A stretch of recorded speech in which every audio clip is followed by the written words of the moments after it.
A muchos no les va a gustar, pero tomé una decisión radical. No quiero seguir usando electricidad de la red. Vivo en un lugar como Texas, donde los cortes de luz son comunes y las facturas no paran de subir. Así que decidí cuidar el planeta y mi bolsillo. Primero instalé paneles solares para alimentar mi casa durante el día, pero luego pensé, ¿y de noche?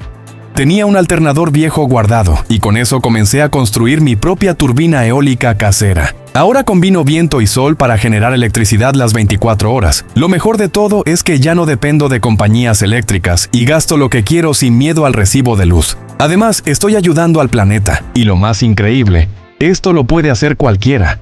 Mañana damos un taller gratuito de energía solar y eólica. Incluye manuales de regalo, acceso al grupo privado y clases en vivo. Comenta yo y toca el link en mi perfil para entrar. Cupos limitados, no te lo pierdas.